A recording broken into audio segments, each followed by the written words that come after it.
So we'll start with roll call. Of course, I don't have the sheet. Let's go online. I can't see who's all online right there, but Eric. Okay. Diana Evans is online. Diana, you're present. Who else is present online?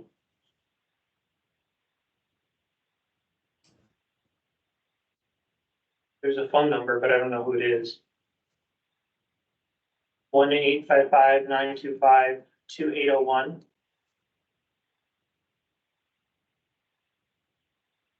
Aaron, do you have a list of all the CAC members? Bob French is online. Yes, I am.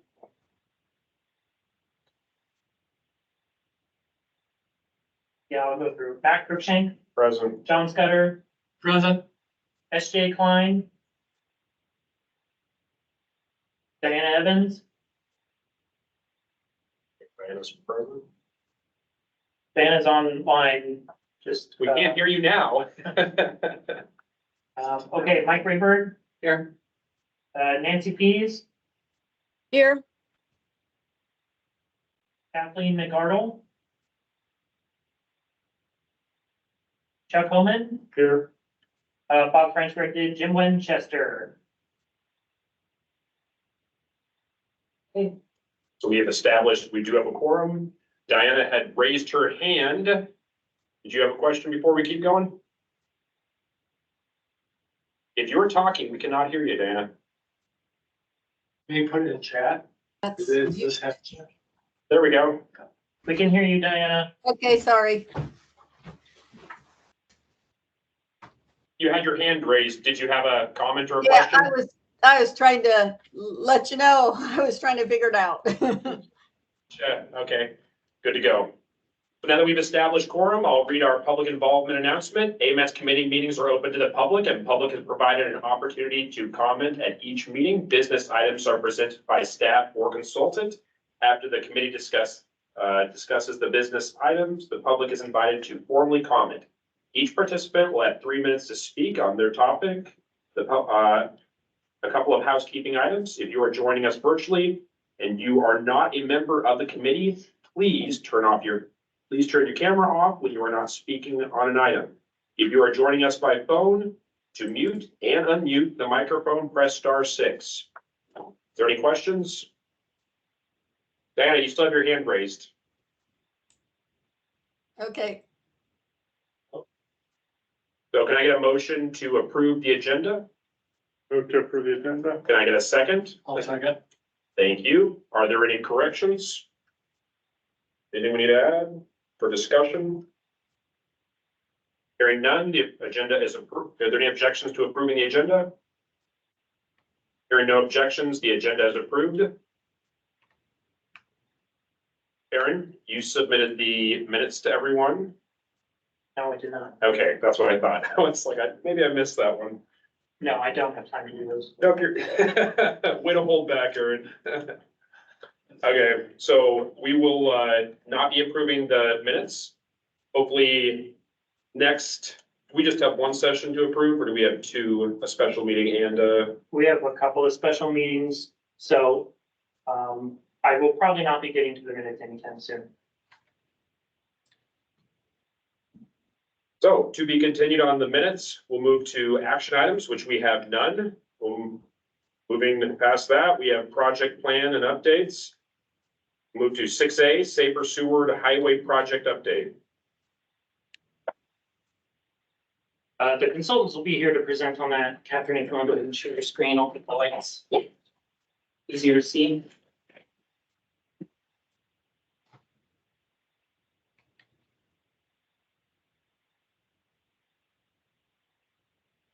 Yeah, did everybody see that okay? Yep. Yep. Great. All right, well, thank you so much for hosting us here today. We are both consultants with HDL. Let's introduce ourselves quickly here. I'm Kathleen Wood. I am the communications lead for the Safer Seward Highway Project. With me today I have My name is Chris Hughes. I'm the lead for HDR.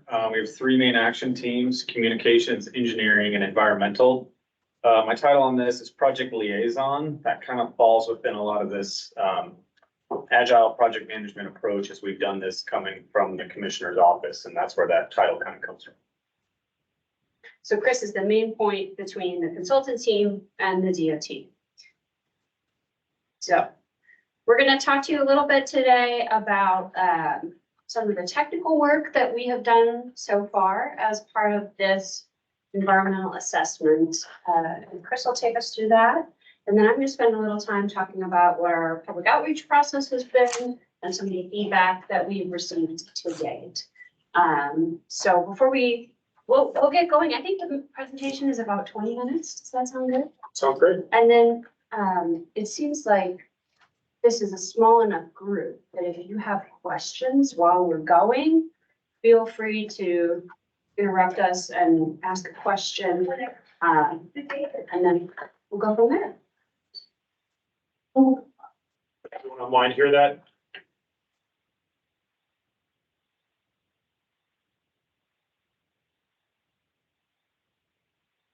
Lag here. Maybe. Beautiful. Okay, let me try. Try this again.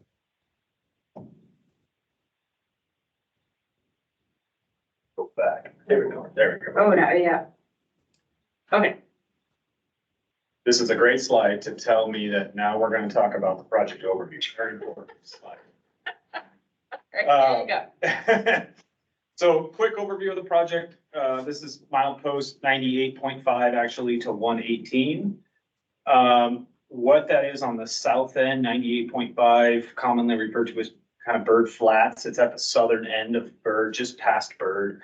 It's right where that section that was widened years ago has both a southbound passing lane and a northbound passing lane.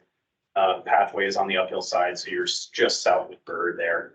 On the north end, 118 is basically where Rabbit Creek interchange is. So that's all the way, through Bird Indian, through all of these recreational access points, and then on the north side of Potter Marsh. So that's the 20-mile extent of the project. A couple quick things to note. You have the mountainside, you come down, you have highway, and then you have railroad, and that railroad is 100% on the water side through this whole corridor. The railroad doesn't cross to the mountainside until south of this. So just to kind of give you some framework. What is next? See if this updates. Yep, there we go. Quick history on the project. In 2006, this was designated as Alaska's first safety corridor. And what that means is they look at the past history of crashes, and it has a higher than expected rate of crashes within the corridor. So they designated a safety corridor that allows you to do a few things. You can double the traffic fines. You can do small spot fixes to try to address those, whether that's higher enforcement or small engineering fixes. It kind of takes a more focused area at the corridor. That happened in 2006. It's been a safety corridor ever since. In 2013, they looked at one section of this called Windy Corner. That was milepost 105 to 107. That's sort of on the southern end of our project. That was a 2-mile section. They spent about 7-8 years looking at that project. In 2020, they actually extended it to include the rainbow curve a little bit to the north. And so that became 105 to 109. So it became a 4-mile section. A lot of that was done into how they were phasing the project and material needs and such. In about 2021 or so, or 22, I guess, on there, they realized that a lot of the stakeholders in the corridor and a lot of the impacts and everything were very much similar to the entire 20-mile section. And said, really, we should re-look at these boundaries, because what they're recognizing is they're starting to affix an area, but it's kind of just changing things, just pushing it up or downstream from that 4-mile section. And we'll get into how this affects the whole corridor. But our section is 20 mile, on the southern end, like I said, it's passing lanes both north and southbound. And on the northern end, the thing I forgot to mention is you're fully in this urban highway section where you have 4 lanes in each direction. So you're kind of, 2 lanes in each direction. no, on north of our project, I'm sorry. Once you pass Rabbit Creek, you're 4 lanes. Once you pass the southern end, you're 4 lanes. Our section is almost all 2 lanes. So there's a lot of consistency within our corridor that makes sense to look at that full 20-mile section. So in 2022, late 22, early 23, we got started on this full 20-mile EA section, and the Windy Corner is kind of like replacing the Windy Corner with looking at that full corridor. Let's see. So a lot of questions we got asked early on is the problem an area that we can fix, one tight curve or one intersection, that kind of thing. This is sort of a heat map that shows past 5-year crash history within the corridor. And the areas that are red are areas with a higher number of crashes than the blue. But as you can see within the corridor from a safety standpoint, there's kind of crashes throughout. There's not like one corner that needs to get, addressed, or one section of missing guardrail, for instance, or maybe one turn lane that needs to be added. So we really noticed that there's a lot of crashes throughout the corridor for many different reasons. And then another thing that's actually not on here is in some of our last 5 years, analyzing the crash history for the past 5 years, the time of year, a lot of the thinking is that when there's really high traffic numbers in the summertime is really the problem. We actually noticed the highest months it's December, January, February, and then July in order of most crashes. So the winter months are at the top of that list, and then July gets in there pretty quickly. And so there's actually a lot of crashes that happen in the wintertime, certainly run off the road crashes, that kind of thing. Yeah, Question, yeah. Are you gonna tell us why that's? I think weather has a major thing to do with that. There's a lot fewer numbers of vehicles, but what we're seeing is a lot of more run off the road, either to the right or to the left type of crashes. And I think that has to do with the road conditions, both visibility conditions and surface conditions. And is it, would you say it's before or after, Bird? Is it, south of Bird, or is it north of Bird? Well, everything we're looking at, other than barely south of Bird is where we start, but this 5-year crash history is almost all north of Bird, including Bird. But a lot of the areas, there's a few really tight spots where the curvature gets really tight. Windy Corner has a pretty tight curve, Rainbow has a pretty tight curve, and Beluga Point has some really tight curvature. There's 2 road maintenances, that's why I asked. Okay, yeah. They split. They split pretty much at Bird, Right. Yeah, I think EMS splits at Bird too. I would say, 95% of our project is north of Bird.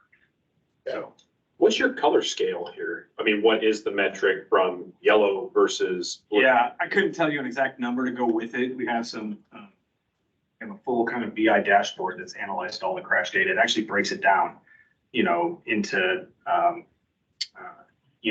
drug and alcohol related to animal related to run off the road to property damage only. It's very extensive. So it either be 20 or it could be 3. We don't This- really know what. This is purely looking at, yes, number of crashes, and I can't give you the scale, I guess, off the top of my head. We do have, in our public meeting materials, a couple posters that break down some more of those specifics of like how many and wait, how many in this month, how many in these kinds of conditions. It'd be nice to have that scale. And that- Absolutely. Yeah, that's a good point. Absolutely. And so the point a little bit is that, it's kind of corridor wide. We're seeing a lot of this, and a little bit year round. Obviously there's months that are less, but it's not just a lot of the thinking going in was like, is this just a June and July and August issue? And there's a large number of crashes that actually happen in the wintertime. I need to have that graphic on here as well. I'm seeing 2 big right there, Yep. Indian, and I'm seeing one. No, right- you're right. 104 is a big one at Indian. And the other one is at Powder Valley Road intersection. Those are probably the biggest spots. And if I had to give you my thinking there, Powder Valley Road is a pretty big turning movement, for everybody going up Powder Valley Road. So that's one of the larger intersections on there. The one at 104 might be interesting. I think it has to do a lot with, it's the first tight curve you come to going north. So for a long time, traveling from Girdwood, you have a lot of passing opportunities. You have a lot of straight sections. You have the Bird Flat section, you're 65 miles an hour. You enter this project and the speed limit drops to 55. You kind of drive straight through Bird and Indian. And then that first red area on the south that you're talking about is really where it gets mountainous and really where the curvature starts to tighten up. And that's a little bit of my own guess, I think a little bit, but it kind of, you know, there is a cluster there of larger crashes at that particular curve. It's like one of. So I know, Potter Marsh falls in our area, so, is that something that we could program and fix down the road? I think one of the goals of this project would be to try to address the safety concerns at Potter Valley Road at that intersection, for sure. That's part of this project. Okay.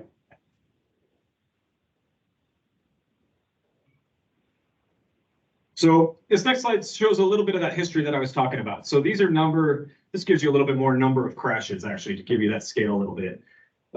In 2006 is when that designation was established. It's really from looking at the history and looking at the higher than expected number of major injury and fatal type crashes. So is that a question really quick? SJ joined us. Okay, thank you. And what we've noticed since 2006 is there really has been a reduction in major injury crashes. You can sort of see that in the light blue kind of coming down. The fatal crashes really haven't come down. They've really bounced around a lot. I don't know if it's really a reduction. It's kind of tough. You know, it's 2 to 3. It's not like you're looking at thousands of numbers there and being able to see a trend, but there hasn't been the reduction like we would have expected in the fatal crashes. And there's been a number of improvements that have happened over that, now 18-year period, if you get all the way to 24. A lot of those slow vehicle turnouts were added as part of these like safety improvements, rockfall mitigation, rumble strips along the center line is another one. A lot of those little spot type improvements that, have very little footprint impacts, very little cost impacts, but can start to kind of address some of the issues. But we're kind of getting to the point where unless there's really a significant change to more the geometry, it's hard to really make a significant dent in this through time. And we're kind of getting to that point where we need to make more of a major change, I guess. I'll chime in here too. Part Yeah. of that original, once the safety corridor was established in 2006, the DOT also partnered with the state troopers to try to change enforcement, and to try to change presence. So there's an enforcement piece that has happened that hasn't been, there's an education piece that has happened over the years. And then there's, the engineering piece of it, right? So education and enforcement, there have been a number of actions the DOT and partners have done to try to, again, decrease the fatalities, the fatals. And those haven't happened either. So sort of the practice is you identify a safety corridor and then you try to manage it with all these strategies, right? Before you go and build something. And the DOT is really looking back at getting close on 20 years now and saying, okay, it's just not working. If we really want to solve this once and for all, we need to make some engineering changes again. And you talk about enforcement, the trooper station closed in Girdwood, I believe in 2016 or 17. I think it was 16. Mhm. And APD didn't pick it up until as an enforcement. I think Whittier actually still goes through Girdwood, still enforces in Girdwood, although APD does enforce within this section. I think it started like in 2019. Yeah, that's probably right. And we've What's spoken, interesting is that was one of the lowest times that 17, 18 was one of the lowest fatal crashes. Mhm. Mhm. And we do have, on the website, we have a link to the full traffic safety corridor report that the DOT publishes, and it lists all those historic actions that they've taken over the decades to try to. This is very interesting. Yeah. Okay.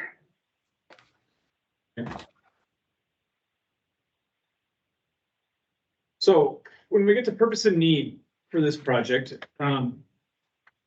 Catherine's going to get into our stakeholder working group, but I just want to mention that there's been a lot of effort in that group to help shape what this purpose and need is and what is the problem we're solving. We started off with some different areas. Last fall, we only had 3 main needs. We've adjusted those, and I'll explain that here. But I'd just say it's very much been a collaborative effort with the stakeholders to kind of make sure we capture what the purpose and need and what the goal is that we're trying to do here. And so, you know, focusing on that, improving safety within that corridor is the purpose. And then amongst those needs, you know, those 4 needs, the first one drives directly to that, you know, the crash rates and crash severity, to try to reduce those. The next 2 were really one need at one point. We've split them up since, recognizing that they really have independent utility or independent function, maybe. You know, the mobility piece, there's been a very large interest in a separated pathway. And so recognizing that need in the corridor, every typical section we have, every alternative we have has a fully divided, separated pathway for the entire length of the corridor and connects to that Bird to Groove trail on the southern end. The reliability piece is really a lot focused on, you know, maintaining that connection to the Kenai Peninsula, maintaining a reliable infrastructure corridor. This happens a lot in the summer when there is a fatality and it closes for 6 or 7 hours at a time, and somebody's trying to make their flight in Anchorage from the Kenai, for instance. A recent discussion with the Kenai mayor, the Kenai Borough mayor, he said, if without the Seward Highway, we would be Kodiak. And I just kind of put it in perspective for me for a second, you know, that the need to maintain this connection, to maintain a reliable connection, is a pretty big need within the corridor. And then that last one is one that we've added more recently, and I think it really kind of speaks to me to the crux of this corridor. Is there's really 2 main uses, right? You have people that are transiting the corridor and going to Girdwood or Whittier, going to the Kenai to go fishing, that kind of thing. And you have people that are accessing a lot of the local needs. You know, there's several trailheads within the area. Potter Marsh is a huge destination point. And so you're really trying to balance that mix of uses. On top of that, it is part of the national highway system. So, you know, it is the Seward Highway. And then another piece of that is it's a designated, maybe designated is the wrong word, it's a byway. And so recognizing and adhering to the ideals behind having it be a scenic byway, it is an extremely beautiful drive. So there's a lot of mixed uses, and that's tough to address sometimes when you're trying to come up with improvements. So making sure that's one of the needs, I think, is important.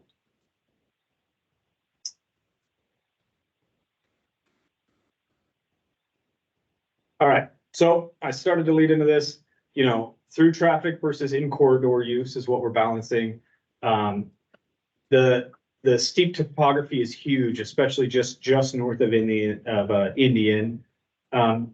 Turnagain Arm, the inlet there, not only is it wetlands and water bodies of the U.S., it's also designated critical habitat for the beluga whale.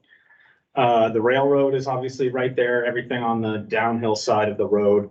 And the last piece is it's almost all, not quite at Potter Marsh, but it's almost all Chugach State Park. And that's actually state park on the uphill side and on the downhill side. So a lot of that water area is not only ocean and not only critical habitat, but it's also encompassed within Chugach State Park. So you really have a tight, almost non-existent corridor that you're trying to make improvements within. And it's important to recognize that whatever we do is really gonna impact somebody somewhere. I mean, at the end of the day, there's just not a lot of options. I mentioned the scenic byway and part of the national highway system, so. And I think this is just an example. In one of our meetings, Yep. we had a number of constraints analysis maps showing just all the different things that are going on here. So this is just an example. and you can see the park boundary I mentioned, how far out into the water that park boundary comes. And then each of those access points, those recreational access points, you're trying to fit within there. And then Any interactive maps? So you guys have a ton of data. Do you have any on your websites? we have a GIS web map. Oh, that's awesome. I was Yeah, curious. and so it has a ton of layers, you can turn on and off, you can pan through, and it's so hard to show this 20 miles, right? Mhm. And so you can zoom in and zoom out. There's a whole public interfacing web. And it also shows the several different engineering concepts that we have been looking at with the working group and with the public at large. So you could toggle those on and off as well. It's a great way to look at a lot of the data you guys have. Yeah. Thanks. Real quick. Uh-huh. I just want to mention that, there's sort of, it's almost 3 projects, and you'll see this on the next slide, but before we get to it, you know, you really have this section in Bird and Indian with a lot of access points, 2 communities, and fairly flat, right? You're actually away from the water, right? That's almost one thing you're dealing with. As you get north of Indian, it's tons of topography, and I'll show you that in the next slide. And then the third section is kind of north of Turning Arm Trailhead or north of Potter Valley, where you're at Potter Marsh. That's a completely kind of different scenario. Not a lot of topography, wildlife refuge, you know, tons of use. And so you're not only balancing like mountains on one side and water on the other, you're kind of balancing different uses amongst the 20 miles, right? And the 3, you know, I almost think of it as 3 different types of sections that you're dealing with. And the next slide, I'll show the topography, and I do just want to point out Oh, real go quick, ahead. that top area by Potter Marsh, that is, you know, within the boundary of the municipality of Anchorage. correct. The topography, we drive it all the time, and it's just interesting to see. This really starts to show it a little bit. The one on the left, there's Falls Creek Trail, and so that's actually just outside of Indian. It's just barely north of that milepost 104 I was talking about. But you can really see when you corner where that first jut out is, they're almost little toes that come out into the water, you know, that the mountain has eroded into, and they jut out and makes really tight topography. The next one you see on the left is at Rainbow. And actually that's the main one you see on the right. That's the community of Rainbow where it kind of juts out again, and then you can see where the topography gets steep again. So, I mean, it really is, there aren't a lot of alternatives to go one way or another. When you corner the D-mark from AMATS, where is the separation? I think it's right at the southern end of Potter Marsh. It's a little past the Potter Marsh Way Station. So is it? Further south than that. Okay. The Potter Marsh Way Station is within a mile of the southern end of Potter Marsh, so pretty close there.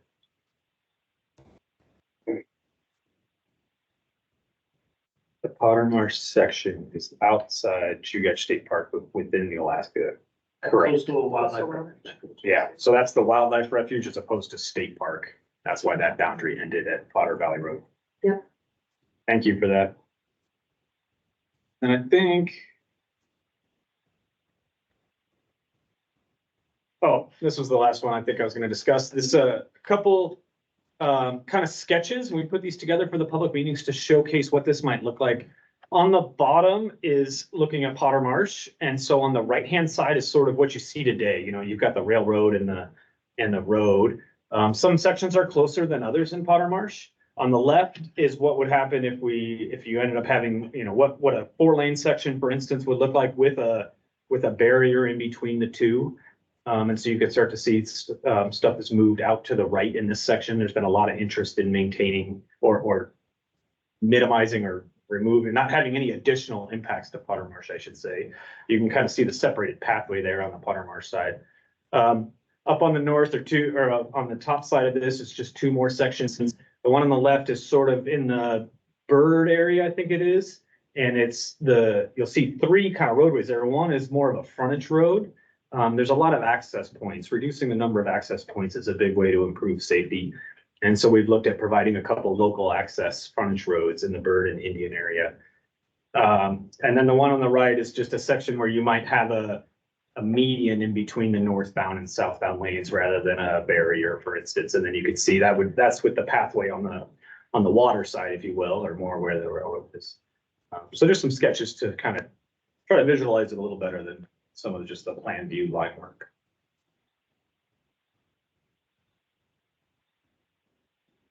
Okay, we're gonna talk a little bit about what we've been doing for outreach to date. And I am always looking for more ideas on how we can get better feedback from folks. So if you have an idea, I'd love to hear it. So one of the things we did real early on was convene what we called the stakeholder working group. And this was a smaller group that we brought together of folks who really could represent the interests of the direct stakeholders in the project area. and as Chris was describing, there's so much going on here. You have a lot of uses and a lot of, well, not say conflicts, but so much overlap, right? And desires and visions for what this project could be. So we really looked at, we really looked for agencies that were representing the group. And we really tried to not have too much representation from the same type, right? So that we could get a group together and walk through some of the questions that we were struggling with, really.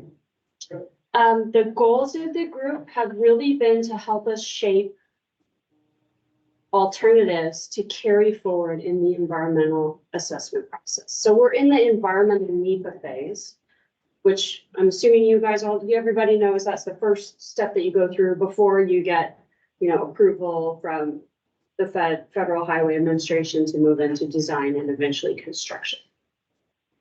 So we brought this group together to say, what should we really be studying in this EA?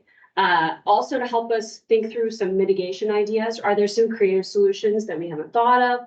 Are there some things that you think now your agency or group really wants to see as a potential mitigation?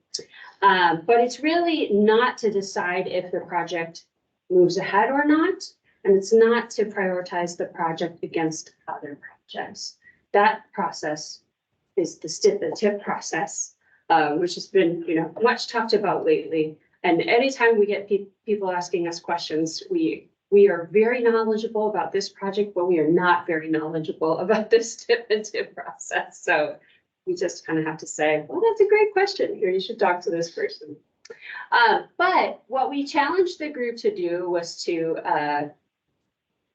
dig in with us and look a little bit behind the scenes. And so we have decided to share some preliminary ideas with this group before they were perfect, before they were, okay, we've decided and we're ready to go, but to bring them in kind of behind it, almost as part of the project team. And, it's been really, really helpful. We just did a quick survey from the group to ask them about their perspective. For us, it's been phenomenal to get that level of insight and detail from the agencies at this point in time. But we also asked them, what did you think about this process? Mm-hmm.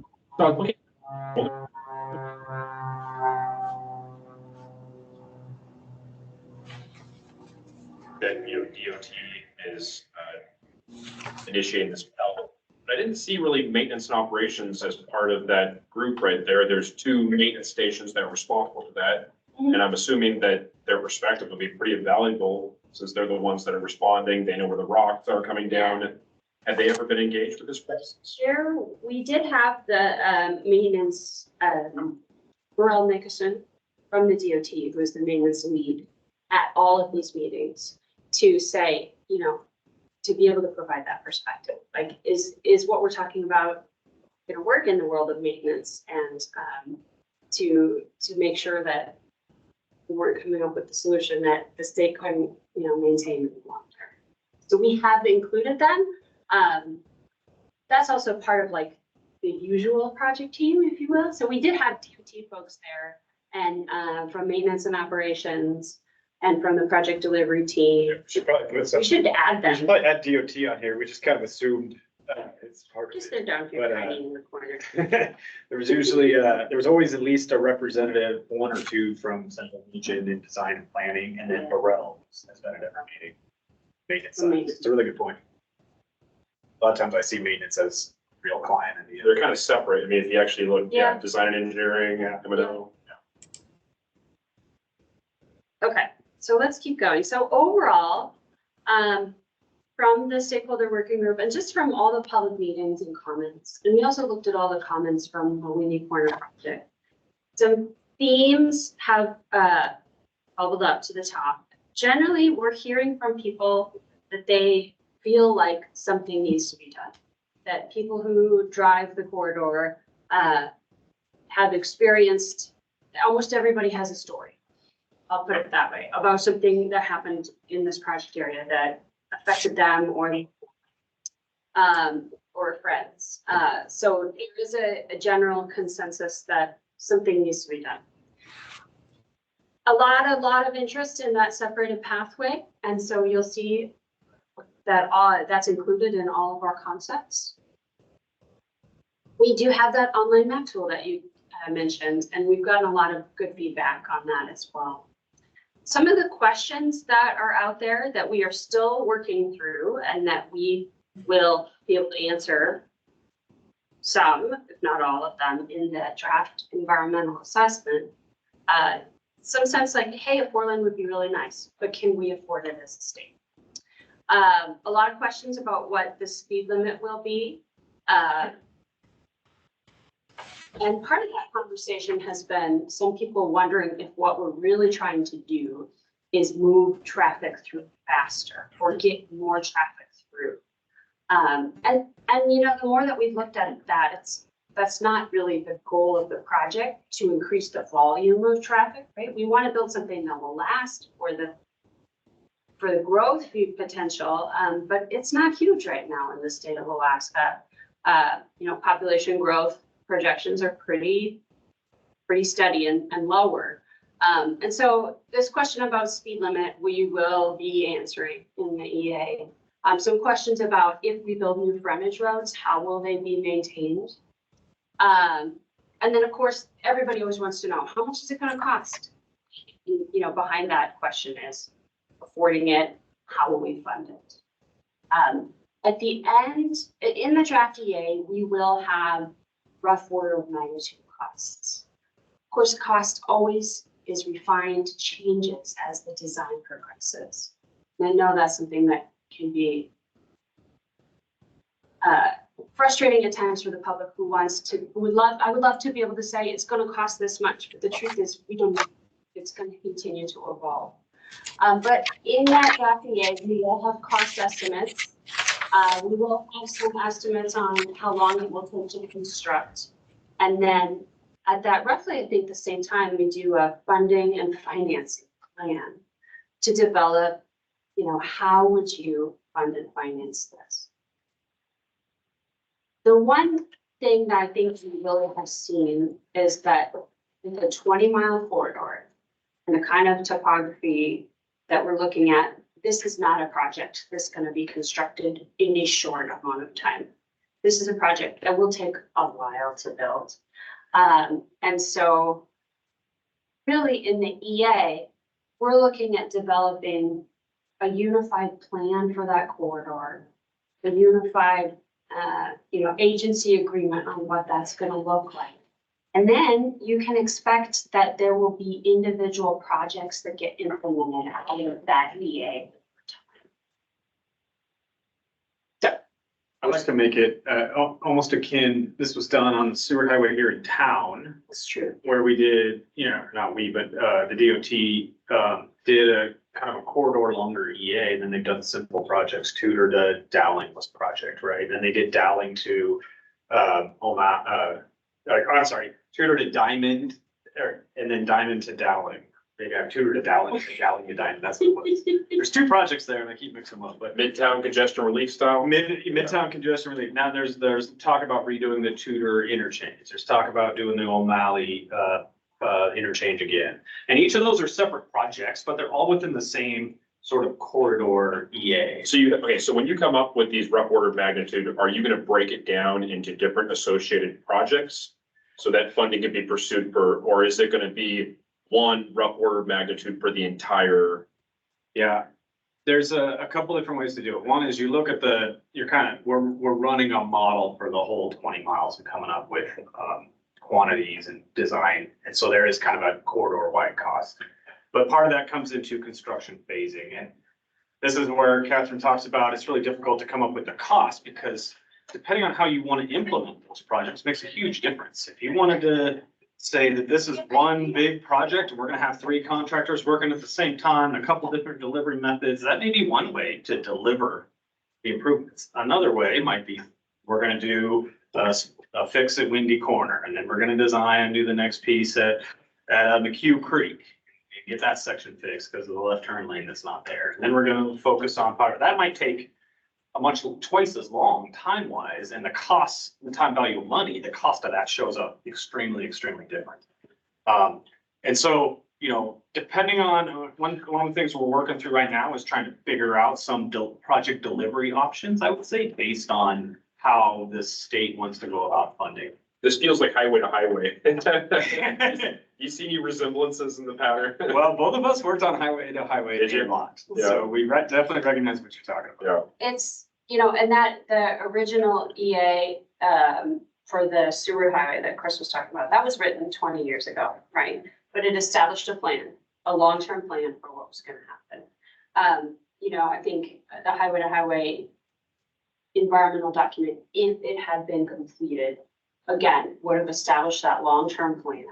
And I think that's, you know, I'm not super familiar with that, the Pell, but I think that's, again, the intent of that Pell is to establish a long-term plan, right? And then there would be funded and phased design projects. Is the railroad track staying, the plan, fixed object staying where it's at, and then if any expansion is blasting into the mountainside? Or are you looking at moving the railroad tracks as part of this? Both. Great question. Fundamentally, both. You almost can't assume the railroad tracks should stay where they are and move into the mountain, because some of those mountains are just so big. It's almost unbuildable, right? Like you're gonna have a rock cut slope that just keeps going up for like 1,000 feet. And in those areas, we absolutely have to move the railroad towards the waters to get any kind of expansion in those areas. It's just too much topography. There is a real expense, both cost of building rail, maybe a little bit, and I suppose an impact to the water side and the beluga habitat when you do build more rail or move it into the water. And so I think in some areas where those topography concerns aren't as big, looking at minimizing like wetland impacts, for instance, we can start to move inland in those areas. And so it becomes a real balance, but there's some areas where absolutely we're gonna have to move the rail. It's just so steep.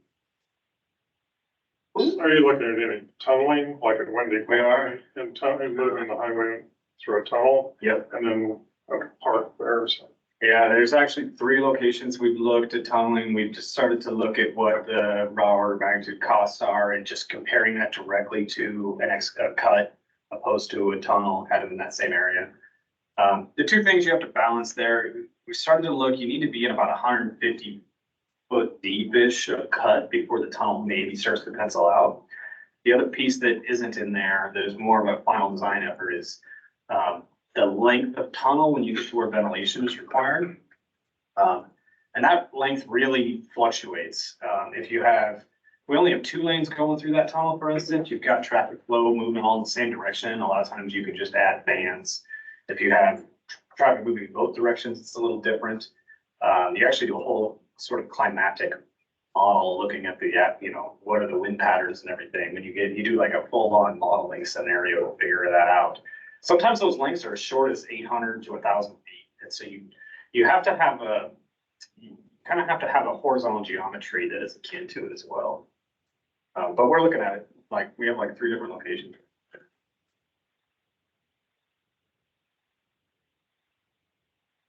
Okay, another thing that we did just recently, and we just sent out to the email list was we've been talking to individuals, right, at public meetings. We've been receiving individual public comments. We've been working with this group of invested stakeholders, but we also wanted to do a broad-based public opinion survey. This is a regional project and it affects a lot of people. And, we were thinking, well, we didn't know what's the overall public sentiment about this project. So why not go out there and measure it? So we did, we hired a professional survey firm and they surveyed about 500 people on the phone. And you can see the breakdown of, where these folks came from. We wanted to hear not just from people in Anchorage, but also from people on the peninsula and from the AMATS who use the corridor. Breakdown of ages, and then, how often do you travel this road? And I think if they said, well, I never travel this road, the surveyor said, thank you very much, goodbye. So we want to know who's actually using it. And so this is just the feedback that we got about how people felt about the overall safety, of the road. You know, and it's kind of an interesting breakdown. The biggest group felt like it was, you know, generally hazardous or very hazardous. You know, does that outweigh the average or very safe? It's kind of a mix. And then in terms of prioritizing the Seward Highway safety improvements, you know, we didn't ask them, there's so many projects, people don't know about them all, but we just asked them, generally speaking, do you think this should be a high priority, medium priority, or low priority for the DOT? And then we asked, you know, some questions about, what do you think about these specific improvements that we're considering? And this graphic is not to scale by any means, it's just a ranking of what people thought was important. So addressing rock and ice fall was top of the list. Adding passing lanes and wider shoulders came next. Going to a 4-lane came next, then maybe some additional pull-offs, and then divided highway, meaning are there, you know, 2 lanes in each direction pretty close together with a barrier or actually separated out.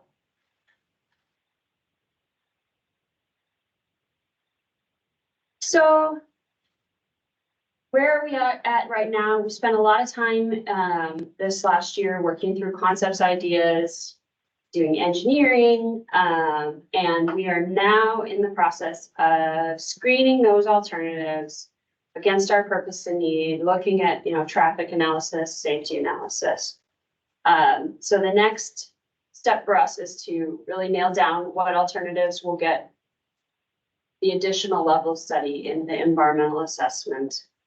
And yeah, after that, the DOT will select their preferred alternative and result in a final document. And then as funding becomes available, it'll be designed and constructed in phases over time. This is a rough timeline. We're right, where are we? It's April. We're writing the draft EA. So we've done we're starting to write the, you know, the baseline analysis, putting together the information on the purpose and need. And as soon as we have those alternatives selected for that additional analysis, we'll start working on those chapters too. We will, so we're hoping that we're gonna get a draft EA published the end of this year. And at that point in time, we'll have the traditional 30-day public comment period, public meeting, probably a public hearing, with the intent to try to get to done on a final EA at the end or sometime in 25.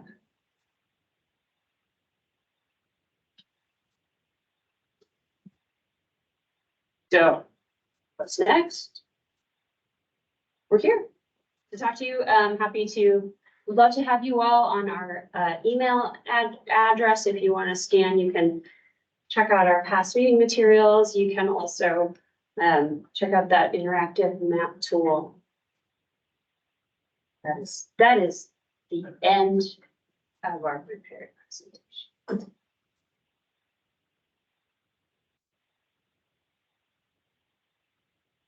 Who has the first question? I was waiting, who's gonna break the ice? And I think it's great that you're working on a project that there's only positives. There's, at least the way I'm looking at it is, there's only positives, there's not any many negatives. No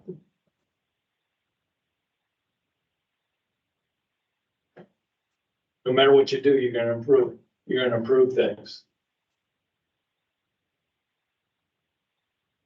Yeah, and one thing the project team is doing in addition is recognizing that the goal of this project is to improve safety. And this is a long process, right, to get through these pieces. We have sort of a parallel effort, we call them Safety Express projects, but we really spent a little time thinking, how can we improve safety in the corridor today? Separate of the EA, recognizing that it's a need. And they're small spot improvements. They don't need a lot of federal funding. Maybe they don't need a core permit. They wouldn't need any permitting or federal funding. Right, they need to fall within the fact that we're working within an EA right now, but very small, like clearing some of the shrubs that are starting to create some visual sight paths that are difficult, or maybe we're using some more money to remove the rock fall that's happened, to clean up those ditches. Another big one has been advanced signage for some of these pullouts, so people that are driving they're not slamming on the brakes to turn right once they get to the pullout. They get a little bit more early notice. That's been an area that's been of interest. Naming the pullouts has been another one we've heard from EMS. Little things like that we're trying to do as well. So, Oh, How about Nancy? Nancy, go ahead. Yes, I'm interested in trying to learn more about, and I should just tell the group, I've been on the stakeholder group, so I've gotten to follow along on this process. And the level of detail has been great provided to the stakeholder group. But anyway, I'm interested in the phasing in two regards. One, work is ongoing on the Seward Highway. So how is the public assured that, say, rock mitigation now for $5 million or $10 million or $20 million isn't along a stretch that's going to be totally blasted and rebuilt in 3 years or 4, basically, how are we assured that ongoing work isn't going to be erased or made unnecessary by the full plan? And then second, how will this be broken down in phases? Because when it first appeared in the STIP, I guess it was, the price tag was somewhere between around $800 million or $1 billion or something like that. And obviously that sucks out a lot of the available federal funding that could be used on other other projects that are also high safety concerns. So how will the phasing be decided? Those two questions, there are two questions there. I'll grab the first one to begin with, the phasing on these safety improvement projects that we could do today. These are all, I would say, very low cost, almost less than $1 million, or maybe even less than 500,000 to get a crew out there to do like additional maintenance. Maybe there's a little bit of signage. And maybe at the end of the day, this is something that would go away with the big project, but very, very minor amount of effort. But that has been thought about, like, are we gonna do, as a matter of fact, there was a rockfall mitigation fencing project, that, similar to what they've done the last couple of years. We've actually stopped, the DOT has stopped doing that because they recognize that might be a ton of capital money put into rockfall mitigation fencing that might go away with this project. And so those ones that have a fair amount of significance are being recognized. Let's not spend the money on that if we're just gonna take it away with the bigger project. But so it's a conscious decision that's made on what safety improvements to do today versus not to do. Certainly something that we're aware of. Most of them, and also if something were to happen, I think they're small enough that we recognize we would get enough safety improvement in the short term. Yeah, hopefully that answers your question. A lot of them are kind of like signage, improved signage. Yeah, I know you. Great, I was. Go ahead. Well, I was thinking of the rockfall projects, which look pretty expensive. So thanks for the clarification on that. And then in terms of, I know we're still a little ways out, but as I said, the project looms as this huge black hole in the budget, if all phases are added up. So how is it going to be put into segments and compared to other safety projects and strung out over the appropriate length of time? Yeah, it's really a question that I think the administration and the DOT as a whole has to make a decision on. How you deliver this project and ultimately what phases you build first, or in what order you build the phases, or if you have overlapping phases. that decision is directly made based on how you want to fund the project, and how you want to fund the project that decision is made based on how you want to balance that with other projects in the state. And to be honest with you, Nancy, that's just really outside, our circle of control of making that conclusion. I can't give you much of an answer because how the balancing of funding goes is just outside the project's purview.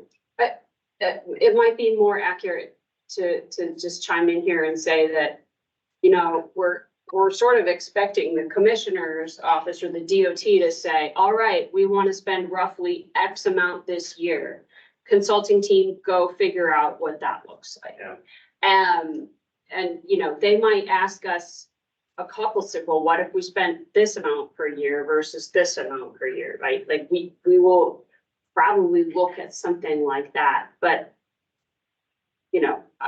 what those amounts are, we don't have clear direction on yet, but we're asking that question. That's awesome. How much do you want us to plan for spending? One of the pieces we can produce or look at is really a delivery options is kind of how I phrase it, right? We can deliver this project in a couple different ways. So thank you. I think that's a great point. Depending on, let's look at a couple different ways and then ultimately the commissioner's office can decide which delivery option makes the most sense for the state. And nobody's talking about doing this all in one year. It's just impossible. Not physically possible. Yeah. Does that help, Nancy? Yes, thank you. It's not necessarily comforting to know that it could be a kind of autocratic decision by the governor's office, but that's not your department. So thank you for being forthright about that. Yeah. I would assume through all of their funding decisions as they balance different projects in the state, that's part of the STIP process and the and opportunities to comment at that level would make a lot of sense, I think. Go ahead. Thank you. Yeah, thank you. I had the honor of working with the governor's transportation task force for the Glen Highway, and one of the ideas that came from up from Boston, and it hasn't been, I've never heard it here, is the use of roving cars during the high traffic periods. For instance, the car breaks down, there's an accident, or you have a record that is already on the road that can get to the traffic or the incident quicker versus otherwise, and then just basically go back and forth, and provide minor maintenance. It's worked in other states.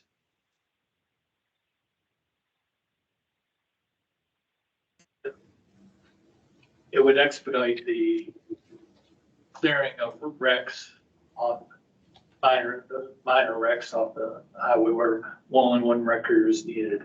Where I've seen that used, familiar with it in Texas, they have one there, and we actually looked at it here with the Connect Arm Crossing project. So sometimes when you do they're referred to as a 3P public-private partnership, and usually there's a revenue stream, some kind of tolling revenue stream, or maybe the state establishes a revenue for the contractor, but their requirement becomes, it's called like design, build, operate, and maintain. And that becomes the contract. And that maintain piece is a big part. So they say, look, you're going to get this funding stream, but you got to figure out how to maintain it. And they actually, I say contractor, but it's not a construction contractor. It's a contractor with several abilities, is almost graded on how often that road stays open or stays closed because of the vast importance of that. So they got a really good example in Dallas. I don't know if this is exactly that in Boston, but I toured the one in Dallas, and they got screens everywhere. And if there's a crash that happens, they've got a dispatch center, and they send somebody out there because their job is, if there's lanes aren't open, they're not collecting tolls and there's not collecting revenue. And that's the super importance behind, let's clear those crashes. On this, there's definitely a reliability piece because we've got, whether it's life safety issues of people trying to get to their doctor's appointments, maybe it's a standard doctor, maybe it's more, maybe it's a bigger deal from the Kenai and they're driving, or people get to the airport. I mean, there is a reliability piece. But the ones I've seen have been tied to direct funding streams as to create that level of importance to where you have somebody on standby. Diana? I see Oh, that. sorry. Diana Evans, I just have a comment since you guys are here to listen. It looks like that the draft EA might be released, sort of towards the late fall, end of the year. And so that means it's going to be pushing into the holidays. And it really would be nice for you guys to think ahead of time and make it a 45-day comment period just on based when it's likely to be dropped. There's going to be a lot of information in that report.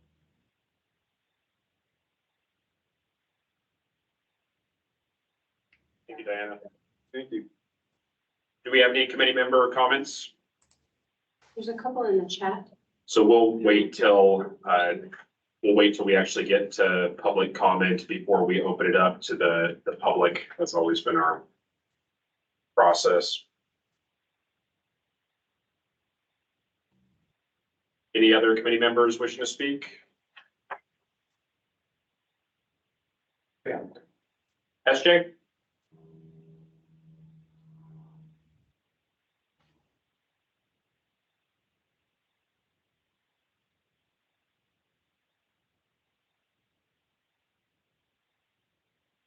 There we go. Sorry, having technical trouble. Can you guys hear me okay?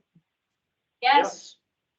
Okay, yeah, I just, my only question, in addition to everything else that's been answered, was about kind of plans for bicycle pedestrian use along the corridor, what you've gotten for kind of comments, what you're planning on there. Yeah, we've been looking at a fully separated pathway along the entire corridor that would connect on the southern end at the existing Verdigard Trail. I will fully admit on the northern end, we're trying to evaluate its connection point.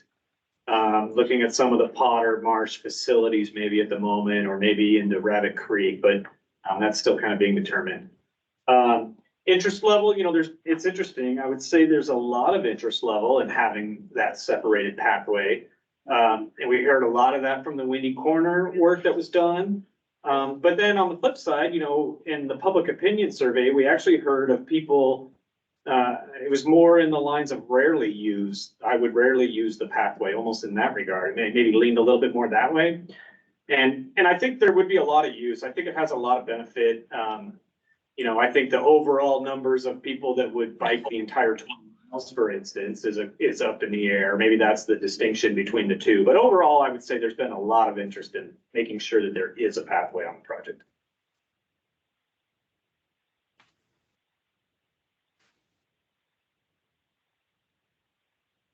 Okay, seeing no other comments, we're gonna keep going. Oh, I had one Great. more, put my hand ahead, up. This is Nancy. Yeah, on the subject of the separated pathway, the stakeholder group was told fairly early on that there will be a separated pathway the whole way.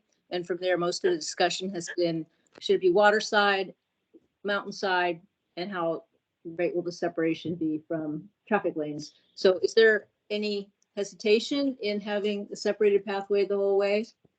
That would be contrary to what we were hearing early on? Nope, there's every option has a separated pathway the whole way. There's been no hesitation on that. Great, thank you. Sure. And with that, we're gonna keep the agenda going. Thank you guys for, We have a member of the public who provided a comment. I just want to make sure that the project teams that said, should any tourism companies or Visit Anchorage be a stakeholder? Are they stakeholders or anything like that? Can I address that? go for Alaska Travel Industry Alliance, which is an organization that represents a lot of tourism companies, is on that working group. And then we did sit down and meet with We met with them in a one-on-one type scenario and they brought a bunch of, tourism companies, a bunch of their members. Some ran small motor coaches, some ran large motor coaches, some ran other tourism. We probably had about 8 people at the meeting that they represent. Were there any other questions in the chat, Aaron? I think there's one. Can I ask questions to you guys as a member of the public that isn't part of the public comments that's coming up? I have just 2 questions. Fine. Public comment. Yep. One is if the separated trail line that will go along next to the right of way, if it come to a junction like in St. Front of Girdwood, would it be, and there was to be a path towards Girdwood and it was on the seaside, would it be a tunnel underneath the right of way of the street? Or would there be a crosswalk over it as it's, how would bikers on one side of the trail get to the other side? Yeah, if there's a need to switch from one side to the other, the intention would not to be a crosswalk on the road, just south of there, south of Girdwood, that project, milepost 75 to 90, that goes around Portage Curve. That has a couple crossings of a pathway and they are actually in tunnels underneath the embankment of the road. So being that it's an NHS facility, where speeds are in the 55-mile-an-hour range or whatever they end up, it's not, and crosswalks aren't really the way to do that. The next one is on, you said during winters, there's less people driving on it. Do less people driving on the winters correlate to there being less crashes overall? We actually find the pure number of crashes is higher in the wintertime in some of those winter months, even though there's less vehicles on the road. Yep, absolutely. So since we did open it to the member of the public, are there any other members that wish to ask a question online right here?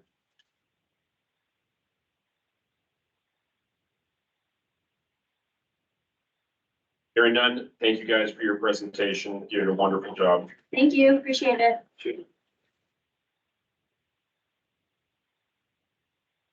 So next we have 6B, AMATS planning project updates. We had a request for some specific updates. Aaron? Yep, that'll be me. So Dana, I've asked about a couple of updates, so I'll quickly run through those and then I can help answer any other questions you have. These are regarding plans that are anticipated funding in FY24, but don't necessarily start in FY24, so it's just a quick heads up on that. Or we're started in 23. First is Minnesota Drive L Street Corridor Plan. My understanding, and I think James is still on and you can correct me if I'm wrong, getting the consultant on board for that plan, so we're still waiting to get that done. Next item is the household travel survey. That's also another one we're waiting to get the consultant on board. We have to go through the assembly to get final approval, so we're waiting to get that done. Next one is the climate action plan. We're working on the RFP. I did want to give you an update. I'm sure some of you heard about the lawsuit that was happening from various states about the climate action requirements for the greenhouse gas targets that MPOs and states have to set. Well, the courts have found that that cannot be enforced by FHWA. So at this point, DOTs and MPOs are instructed to not set greenhouse gas emission targets. So we will not be moving forward on that at this point. After our climate action plan is done, or as part of our climate action plan, we'll discuss that topic more. So next is the Human Services Coordinated Plan. This is being done by Transit, so I don't have an update for you all. I can find out and see where they're at, but this is one of the federally required plans. That's all I have. Thank you. Any general questions before we keep going? Hearing none, we'll move to item 7, committee comments. Are there any committee members wishing to make any general comments?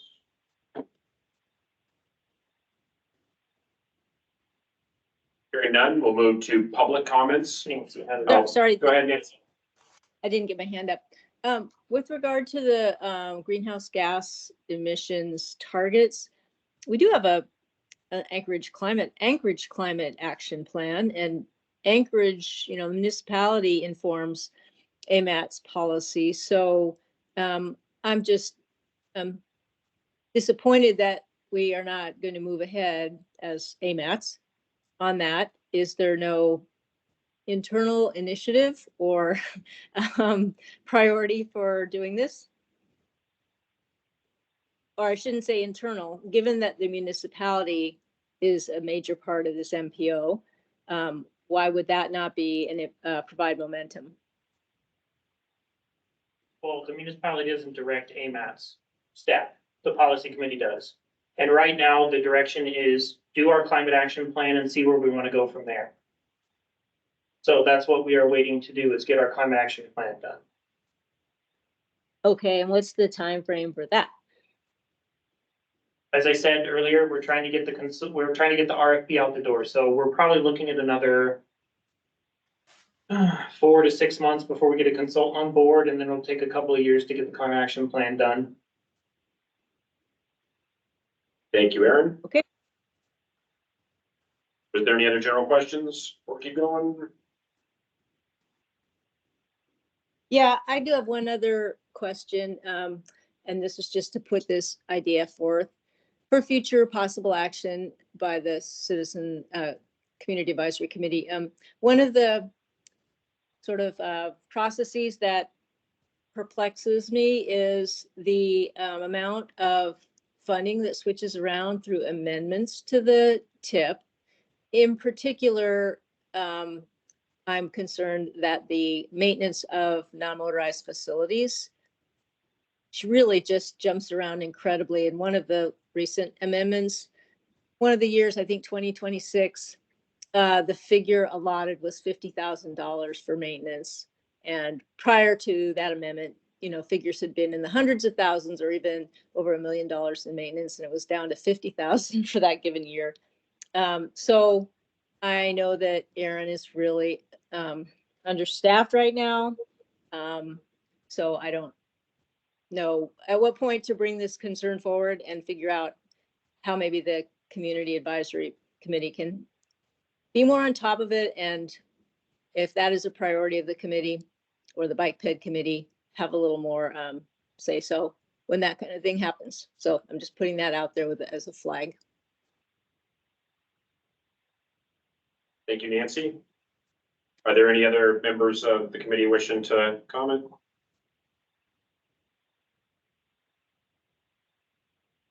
Going once, going twice, moving to public comments. Is there any member of the public wishing to address the committee? Yep. Go ahead, sir.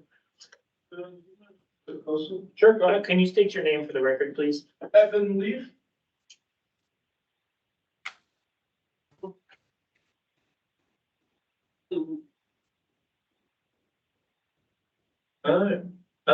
Hello, committee. My name is Evan Leaf. I'm an engineering student at UAA, a representative of the Sand Lake Community Council to the FCC, and an advocate for light rail transit and transportation alternatives. I'd like to preface with my biases. I'm heavily motivated to advocate for a tram system in Anchorage, Alaska. I disdain driving, parking, pollution, land waste, and traffic.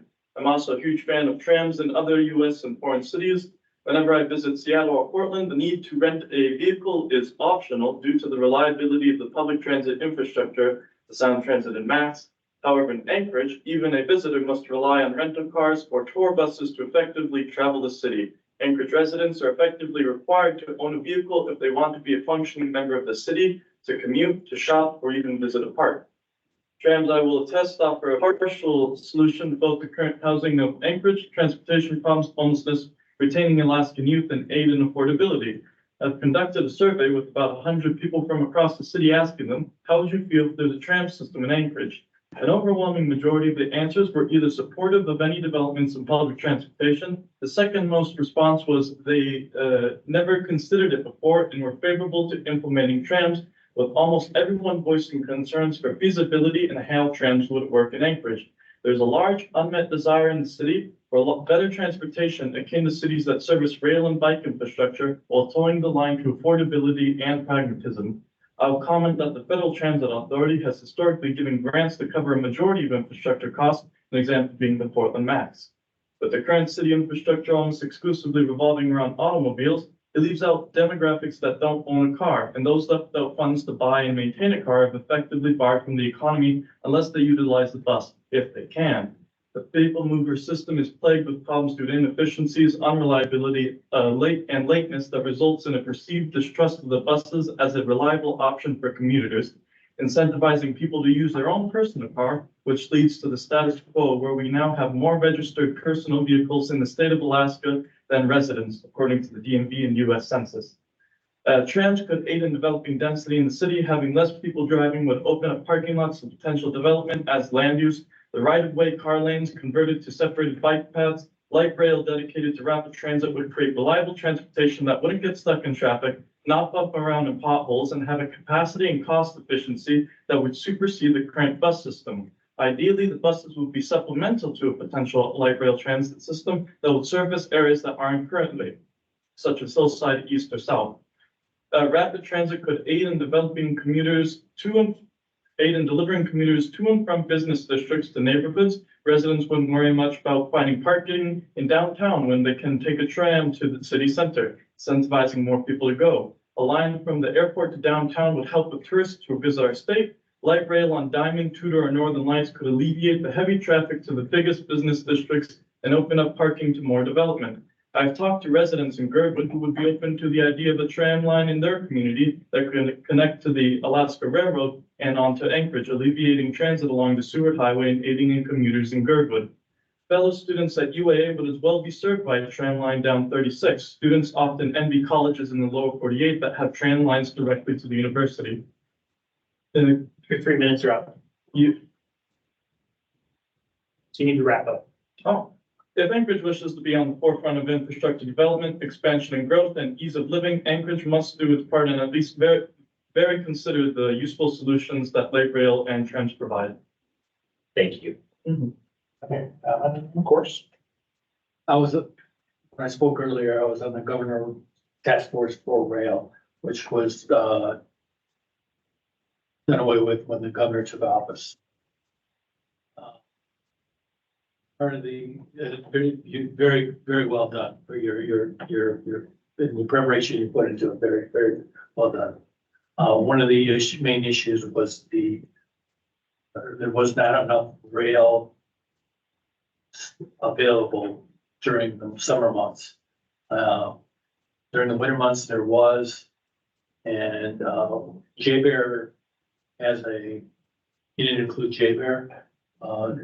Please include it in the future, because we have 3,000 people that commute from the valley to the base every day. And so we were very well interested. We're gonna have a stop on that way. If it ever comes to the task force again, I know we'll definitely be interested. Thank you. Can I respond to that? Unfortunately, you have 30 seconds, go. I like that example as well. In places like Germany, where I've talked to a service member who've been stationed there, they talk that there's train lines directly up to the front of the bases, so people can actively go from the bases to the city center, because there's often a problem in the current J-Bear that people drink and drive into and out of the base. Thank you. Are there any other members of the public wishing to comment? I think Nancy had her hands up. Nancy, go ahead. Yeah, I just wanted to thank Evan for coming and to say, the possibility of rail along the Anchorage to Girdwood route has been raised during the Safer Seward Highway. And it's the railroad that doesn't seem to be particularly interested. So I hope that you are working with the railroad as well, since that corridor is going to be rebuilt. The idea of passenger rail along that corridor needs more public support. Thank you. Thank you, Nancy. Nice presentation. Thank you. Okay, no, that's Nancy's hand still up. Not seeing. I had something real Go quick, ahead, Aaron. just as a heads up for the committee members, Christine Schutte is expected back on Thursday, so I'm very, very excited for that. Unfortunately, also at the same time, Chelsea Ward-Waller is going to be leaving AMATS. Her last day with AMATS is May 3rd, so next Friday. If you know Chelsea, reach out to her and congratulate her. She is moving over to PM&E.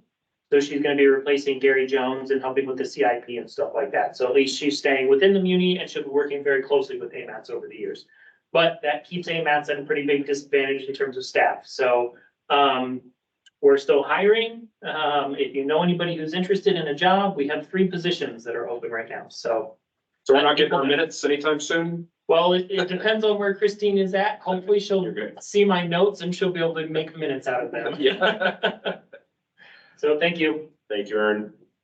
And Aaron does have a list on the bottom here of important dates and events. So just as a reminder for our next community advisory committee, July 23rd at 2:30 to 4:30. And with that, can I get a motion to adjourn? So Make the moved, motion. Nancy. Thank you, guys. We're adjourned. Thank you. Thank you, Aaron. Very well done, Aaron. May I ask what administration? Thanks, everybody. Wow.